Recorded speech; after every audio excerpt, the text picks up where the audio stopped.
বন্ধুরা, আমার আরও একটা নতুন ভিডিওতে আপনাদের সকলকে স্বাগত জানাই। আজ আমি চলে এসেছি জগদ্দলের লক্ষ্মী জনার্দন মন্দিরে।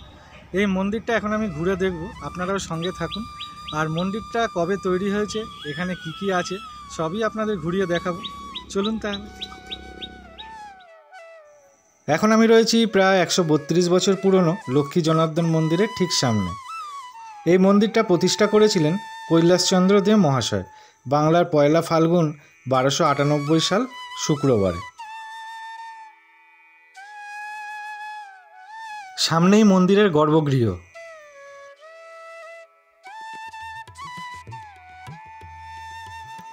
মন্দিরের প্রতিটা দরজা ও দেওয়ালে সুন্দর কাজ করা রয়েছে। মন্দিরটা খুব সুন্দর করে সাজানো এবং পরিষ্কার পরিচ্ছন্ন।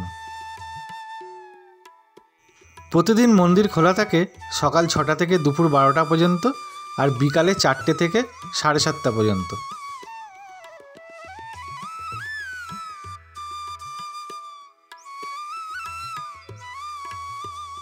আমার সামনেই রয়েছেন শ্রী শ্রী লক্ষ্মী জনার্দন শিলা ঠাকুর।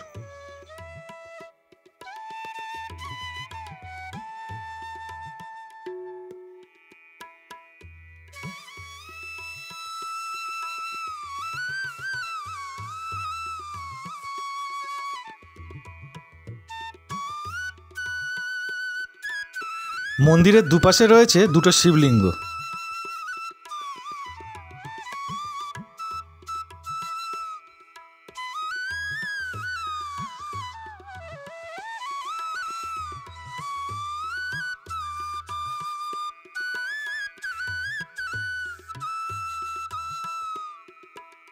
এখানে নিত্য পূজা হয় আর সন্ধ্যাবেলা নাম কীর্তন হয়। বহু বছর ধরে ইনি এই মন্দিরের দেখাশোনা করেন।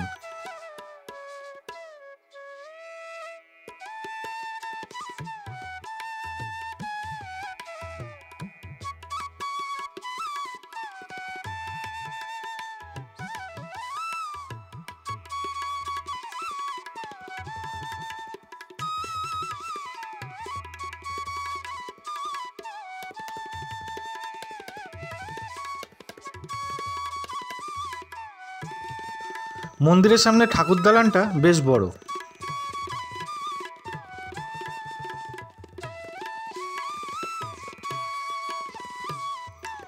এই মন্দিরে আসতে গেলে গড়িয়া বা বারুইপুর থেকে অটো এবং বাস পেয়ে যাবেন। নামতে হবে রথতলা মোড়ে। সেখান থেকে হাঁটা পথে 2 থেকে 3 মিনিট। আর সোনারপুরের দিক থেকে আসলে সোনারপুর থেকে রাজপুরের অটোয় করে আসতে হবে রাজপুর, এবং রাজপুর থেকে অটোয় বা বাসে রথতলা মোড়। এই মন্দিরের পাশে রয়েছে জগদ্দল উমাচরণ হাই স্কুল। এই মন্দিরের রাস্তার নাম জগদ্দল রামচাঁদ দে স্ট্রিট, কলকাতা 700151।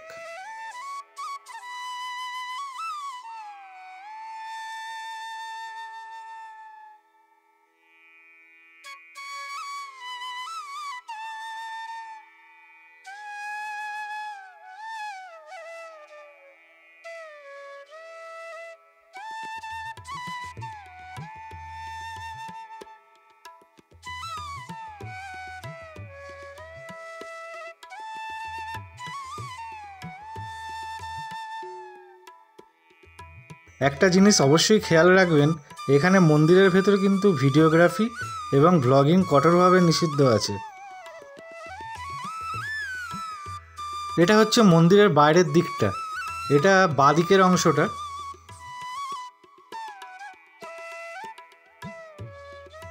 এটা মন্দিরের প্রবেশপথ, আর এই দিকটা চলে গেছে মন্দিরের ডান দিকে। পুরোটাই সিমেন্টের বাঁধানো রাস্তা।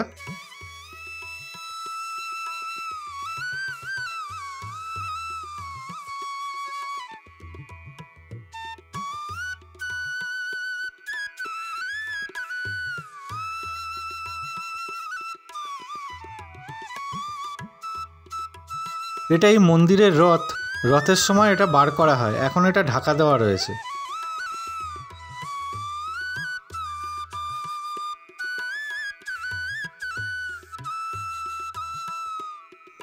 এই মন্দিরের চারদিকে প্রচুর গাছপালা রয়েছে।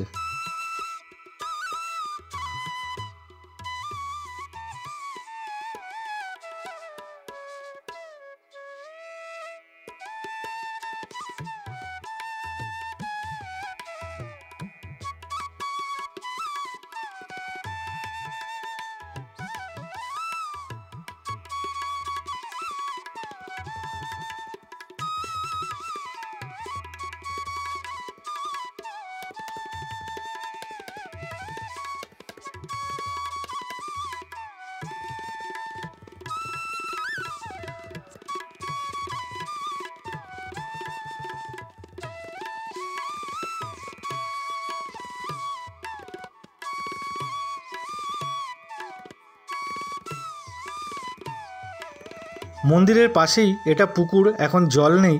এটা কিন্তু একসময় গঙ্গা ছিল, গঙ্গার পাশেই এই মন্দিরটা প্রতিষ্ঠা করা হয়েছিল।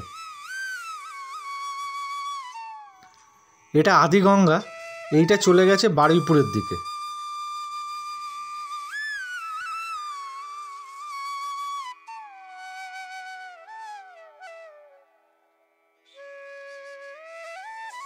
এটা চলে গেছে গড়িয়ার দিকে।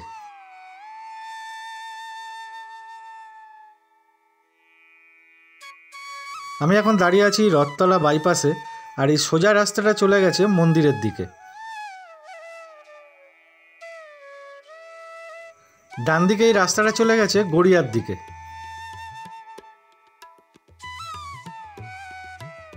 বাঁদিকের এই গাড়িগুলো আসছে বারুইপুরের দিক থেকে। বন্ধুরা, ভিডিওটা আমি এখানেই শেষ করলাম। ভিডিওটা দেখার জন্যে আপনাদের অসংখ্য ধন্যবাদ জানাই।